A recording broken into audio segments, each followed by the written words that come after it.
Hello everyone, good morning to all of you. आइए आज हम लोग अंतर्राष्ट्रीय राजनीति में एक टॉपिक्स है जिसका नाम है राष्ट्रीय शक्ति। जानेंगे राष्ट्रीय शक्ति क्या है, इसके अर्थ को समझेंगे, इसकी परिभाषाएं जितने भी विद्वानों ने दिए हैं उनके परिभाषा को जानेंगे। फिर राष्ट्रीय शक्ति की विशेषता को पढ़ेंगे। विशेषताएं के बाद महत्व को भी जानेंगे, प्रकार जानेंगे, राष्ट्रीय शक्ति के तत्व को जानेंगे, इसकी सीमाएं भी पढ़ेंगे। उसके बाद हम निष्कर्ष पर पहुंचेंगे। तो राष्ट्रीय शक्ति के अंतर्गत जितने भी प्रकार का प्रश्न आता है ग्रेजुएशन में और फिर एमए में भी आता है, तो इससे बाहर एक भी क्वेश्चन नहीं आएगा। तो आइए हम एक एक करके जो है हम सारे कुछ को जानते हैं। सबसे पहले हम ये जानते हैं कि राष्ट्रीय शक्ति किसे कहते हैं, या फिर शक्ति कहिए क्या है। राष्ट्रीय शक्ति से पहले हम शक्ति को जानते हैं। शक्ति है कि दूसरों को प्रभावित कर सकने की क्षमता का नाम ही शक्ति है। अब जैसे कि कोई भी आदमी है और वो आदमी अगर दूसरे को किसी भी बातों से या किसी भी काम से अगर वो प्रभावित कर देता है, अगर दूसरे आदमी किसी दूसरे आदमी से किसी तीसरे आदमी से अगर प्रभावित हो जाता है और वो प्रभावित करने वाले आदमी उसे अच्छे तरीक़ा से प्रभावित कर देता है, तो इसे हम शक्ति कहते हैं। जब कोई व्यक्ति दूसरों को प्रभावित करके उनसे अपना कुछ कार्य करा लेता है या उन्हें अवांछित कार्य करने से रोकता है, तो ऐसे व्यक्ति को हम शक्ति संपन्न कहते हैं। इसका मतलब हुआ कि कोई व्यक्ति है अपने प्रभुत्व से या अपने शक्ति से दूसरे आदमी से जो है वो काम करा लेता है, लेकिन वो आदमी जो है अपना काम नहीं कर पाता है, या फिर अगर उसका मन है नहीं करने का लेकिन वो फिर भी उसे करना पड़ता है। इसे अवांछित कहा जाता है कि मेरा मन नहीं है करने का, अब कोई हमें फोर्स कर रहा है कि नहीं आपको ये काम करना ही पड़ेगा, तो ये शक्ति है। और ऐसे व्यक्ति को शक्ति संपन्न व्यक्ति कहते हैं। यदि शक्ति को व्यक्तिगत संदर्भ में ना लेकर राष्ट्रीय संदर्भ में अगर हम लेते हैं तो इसे राष्ट्रीय शक्ति कहते हैं। जैसे ये तो शक्ति हुआ या शक्ति संपन्न व्यक्ति, ये पर्सनल मैटर हुआ।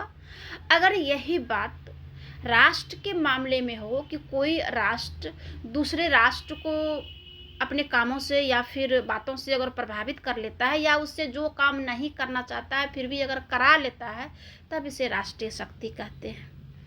राष्ट्रीय शक्ति का मतलब होता है कि किसी राष्ट्र की उस क्षमता से जिसके बल पर दूसरे राष्ट्रों को प्रभावित कर सके, राष्ट्र की इसी क्षमता का नाम ही राष्ट्रीय शक्ति है। अब है कि राष्ट्रीय शक्ति किसी राष्ट्र की आशाओं और महत्वाकांक्षाओं पूर्ण करने का एक ऐसा अस्त्र है जिसके आधार पर अंतर्राष्ट्रीय जगत में उसका स्तर, महत्व एवं स्थान निश्चित होता है। मॉर्गनथाउ ने शक्ति को अंतर्राष्ट्रीय राजनीति में केंद्रीय स्थान देते हुए कहा है कि अंतर्राष्ट्रीय राजनीति शक्ति के लिए संघर्ष है।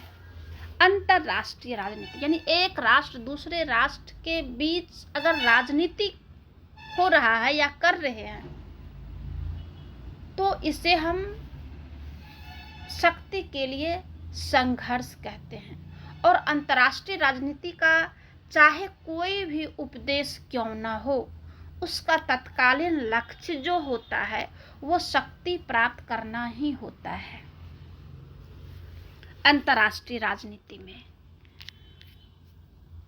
अब आइए जानते हैं कि अंतर्राष्ट्रीय राजनीति विषय में राष्ट्रीय शक्ति का अर्थ को जानते हैं और इसकी परिभाषा। राष्ट्रीय शक्ति का अर्थ और परिभाषा। राष्ट्रीय शक्ति की कुछ प्रमुख परिभाषाएं जैसे कि ऑर्गेन्स्की ने दिया है। उनका कहना था कि शक्ति अपने साथियों के अनुकूल किसी राष्ट्र को दूसरे राष्ट्र के व्यवहार को प्रभावित करने की योग्यता का नाम है। ये ऑर्गेन्स्की ने कहा है। इन्होंने क्या कहा कि शक्ति अपने साथियों के अनुकूल किसी राष्ट्र की दूसरे राष्ट्र के व्यवहार को अगर प्रभावित अगर करते हैं तो प्रभावित करने की योग्यता का नाम है, क्या नाम है? राष्ट्रीय शक्ति। यदि कोई राष्ट्र ऐसा नहीं कर सकता तो चाहे वह कितना भी बड़ा हो, कितना भी धनी हो, कितना ही महान हो, वह शक्तिशाली नहीं माना जा सकता। उदाहरण के रूप में जैसे कि प्रथम विश्व युद्ध और द्वितीय विश्व युद्ध के बाद अमेरिका जो है एक अंतर्राष्ट्रीय जगत में शक्ति संपन्न देश कहलाया, शक्ति संपन्न देश उभर कर सामने आया और फिर वो किसी अन्य राष्ट्र को प्रभावित भी करते हैं काम करके, या फिर कोई ऐसा बात है या फिर कोई ऐसा काम है जो अपने प्रभुत्व से, अपने शक्ति से मनवा भी लेते हैं। लेकिन होता क्या है कि कुछ दिनों से जो है अमेरिका की शक्ति उतना नहीं प्रासंगिक हमें नजर आता है जितना कि वो प्रथम विश्व युद्ध और द्वितीय विश्व युद्ध के बाद जो है था। अभी हाल के दिनों में हमने क्या देखा कि अफगानिस्तान से जो तालिबानी जो स्थापित हुआ, लोकतांत्रिक सरकार को भगा करके जो तालिबानी जो है अपना प्रभुत्व जमाया, तो उस समय जो अमेरिकी सैनिक का जो स्थिति था या जो उसका जो व्यवहार रहा, इससे जो है पूरी दुनिया को ये पता चला कि अमेरिका जो है धीरे धीरे शक्तिहीन हो रहा है। और फिर एक समय ऐसा था कि अमेरिका को कोई आँख नहीं दिखा सकता था, लेकिन कुछ दिनों से चीन, रूस तो है ही, चीन, रूस या फिर अन्य कई और भी देश देखने को मिलता है जो कि उससे जो है आंखें से आंखें मिलाकर बात करने में सक्षम दिख रहा है। तो यही कहना, ये उदाहरण के रूप में जो है हमने कहा, ये ऑर्गेन्स्की का यही विचार है। दूसरा हार्टमैन ने कहा है,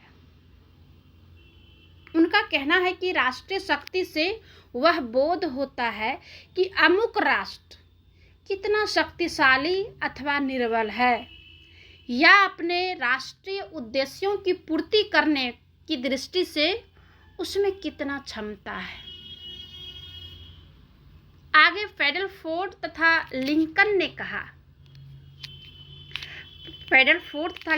कहा कि यह शब्द राष्ट्रीय शक्ति की भौतिक और सैनिक शक्ति तथा सामर्थ्य का सूचक है, किंतु उस व्यापक अर्थ में जिसमें यह शब्द अंतर्राष्ट्रीय राजनीति में राज्यों के मध्य शक्ति एवं सामर्थ्य का वह योग मान सकते हैं जो एक राज्य अपने राष्ट्रीय हितों की पूर्ति के लिए तथा राष्ट्रीय लक्ष्यों की प्राप्ति के लिए उपयोग में लाता है। उसी तरह विलियम एबेंस्टीन ने भी कहा है। तो ये जो है सारे विद्वान जो है अपने अपने मत के अनुसार कहा है। अब आइए जानते हैं कि राष्ट्रीय शक्ति का रूप या स्वरूप क्या है। राष्ट्रीय शक्ति के स्वरूप के संबंध में कई बातें आता है जो विशेष रूप से है, जिसमें कि पहला जो स्वरूप है कि राष्ट्रीय शक्ति राजनीति का मूल तत्व मानी जाती है। राष्ट्रीय शक्ति क्या है? राजनीति का मूल तत्व, और शक्ति के बिना जीवित रहना भी असंभव है। अंतर्राष्ट्रीय संबंधों की वास्तविकता निरंतर शक्ति के प्रयास पर ही आधारित है। ये पहला स्वरूप है। दूसरा है कि राष्ट्रीय शक्ति में वृद्धि की भावना में सुरक्षा की भावना निहित होती है। अब जो राष्ट्रीय शक्ति है, अगर उसमें हम वृद्धि कर रहे हैं तो जाहिर सी बात है कि हम अपने आप को सिक्योर कर रहे हैं। मेरे मन में जो है अपने आप को सिक्योर करने की भावना है। इस संबंध में राइनहोल्ड नेबूर ने कहा है कि जीने की इच्छा और शक्ति प्राप्त करने की इच्छा के मध्य अंतर नहीं किया जा सकता है। इसका जो तीसरा स्वरूप है, कोई भी राष्ट्र शक्ति प्राप्त करने के लिए तब प्रेरित होता है जब अन्य राष्ट्र शक्ति का दुरुपयोग करने लगे। अब उदाहरण के रूप में देख लीजिए कि जैसे अभी यूक्रेन और रूस के बीच में युद्ध हो रहा है, तो यूक्रेन जो है कमज़ोर है भी, और अपना कमज़ोरी, उनका जो कमज़ोरी है वो दिख भी रहा है कि कैसे रूस जो है शक्तिशाली राष्ट्र है और वो यूक्रेन में घुस कर जो है युद्ध कर रहे हैं, और यूक्रेन के जगह जगह को जो है पूरा तबाह कर दिया है। कितने सैनिक को मार गिराए, कितने सिविलियंस भी उसमें मारे गए। तो ये क्या होता है कि कोई भी राष्ट्र शक्ति प्राप्त करने के लिए, तो फिर क्या होगा, अब अभी भी युद्ध जारी है। आज यूक्रेन और ये रूस के बीच में 27वां दिन युद्ध है। तो हम कह सकते हैं कि अब जो अगर युद्ध खत्म होता है और फिर यूक्रेन जो है वो चाहेगा कि जो शक्ति संपन्न राष्ट्र है जैसे ये रूस है, उन्होंने शक्ति का दुरुपयोग किया, तब ऐसे में जो यूक्रेन है या यूक्रेन के जैसा और कहीं भी युद्ध हुआ है, तब ऐसे जो निर्बल देश है वो ज़रूर चाहेगा कि हम भी जो है शक्तिशाली और हमें होना चाहिए, ताकि ऐसा दिन फिर हमें ना देखने को मिले। ऐसी ही परिस्थिति को देखते हुए जो है कोई भी राष्ट्र अगर उसके ऊपर कोई शक्ति का अन्य राष्ट्र अगर दुरुपयोग करता है, तब उससे प्रेरित होकर के वो आगे अपने आप को शक्ति संपन्न देश बनाना चाहता है। ये स्वरूप है। चौथा जो है कि जो राष्ट्रीय शक्ति है वो संप्रभुता का अनिवार्य तत्व है। शक्ति के बिना राष्ट्र का अस्तित्व असंभव है। अब है कि राष्ट्रीय शक्ति जो है संप्रभुता का अनिवार्य तत्व है। संप्रभुता क्या होता है? जो राष्ट्र अगर संप्रभु नहीं है तो उसे राष्ट्र का दर्जा भी नहीं दिया जा सकता है, और जो राष्ट्र संप्रभु है वह जो है आंतरिक और बाहरी मामले में स्वतंत्र है। संप्रभुता का मतलब ही होता है कि वैसा राष्ट्र जो आंतरिक और बाह्य मामले में अपना निर्णय लेने के लिए स्वतंत्र है, तो उसे हम संप्रभु कहते हैं। तो ये एक राष्ट्रीय शक्ति का तत्व है। पांचवा जो पॉइंट है कि राष्ट्रीय शक्ति अप्रतिबंधित तथा अनियंत्रित है। कोई भी राष्ट्र ऐसा नहीं है जो अब कहेगा कि अब हम शक्तिशाली हो गए हैं, अब हमें जरूरत नहीं है और शक्तिशाली होने का। ऐसा किसी भी राष्ट्र ने ना सोचेगा और ना करेगा। अतः उसकी तुलना किसी संख्या आदि से नहीं की जा सकती, क्योंकि इस पर कानून का नियंत्रण होता है। छठा जो है कि राष्ट्रीय शक्ति का नैतिक तथा कानूनी आधार भी होता है, और राष्ट्रीय शक्ति का एक स्वाभाविक तत्व है, क्योंकि सभी शक्ति प्राप्त करने का प्रयास करते हैं। सारे देश जो है, जितने भी देश है, वो सारे देश शक्ति को प्राप्त करने का ही हमेशा प्रयास करते रहता है। आठवां है कि राष्ट्रीय शक्ति आर्थिक, जनमत और सैनिक शक्ति के रूप में प्रतिपादित की जाती है। वह राज्य को युद्ध के लिए प्रेरित करती है। अब अगर कोई शक्ति संपन्न देश नहीं है, आर्थिक रूप से कमजोर है, जनमत वहाँ पर मजबूत नहीं है, सैनिक शक्ति भी नहीं है, यानी कि अच्छा खासा संख्या में सैनिक नहीं है, तब जो है ऐसे राष्ट्र को हम राष्ट्रीय शक्ति नहीं कह सकते हैं। और वह राज्य को युद्ध के लिए जो है प्रेरित करती है।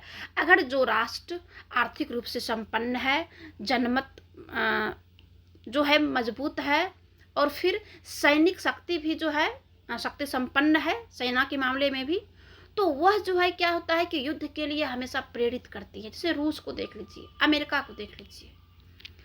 आगे है कि वर्तमान समय में आर्थिक शक्ति की वृद्धि राष्ट्रीय शक्ति के आधार मानी जाती है। फिलहाल अभी के समय में आर्थिक शक्ति से जो देश संपन्न है उसे जो है वर्तमान में राष्ट्रीय शक्ति संपन्न देश माना जाता है। इसके अतिरिक्त लोकमत, प्रचार, कूटनीति आदि शक्ति के रूप में जो है आता है।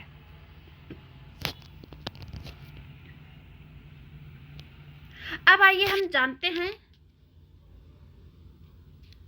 राष्ट्रीय शक्ति की विशेषताएं। लेकिन ये जो है बहुत बड़ा हो जाएगा, बहुत लेंदी हो जाएगा वीडियोज़, तो इसे आप लोग अच्छे से नहीं पढ़ेंगे, क्योंकि हम देखते हैं कि जितने भी वीडियोज़ हम डाले हैं जो थोड़ा सा भी हम बढ़ा दिए हैं, तो उसे जो है स्टूडेंट लोग जो है ज़्यादा अच्छे से जो है इंटरेस्ट लेकर के नहीं पढ़ते हैं। तो आज जो है आप लोग इतना ही पढ़ें। उसके बाद अगले वीडियोज़ में हम आपको विशेषताएं, महत्व, प्रकार इत्यादि बातों को हम बताएंगे। धन्यवाद।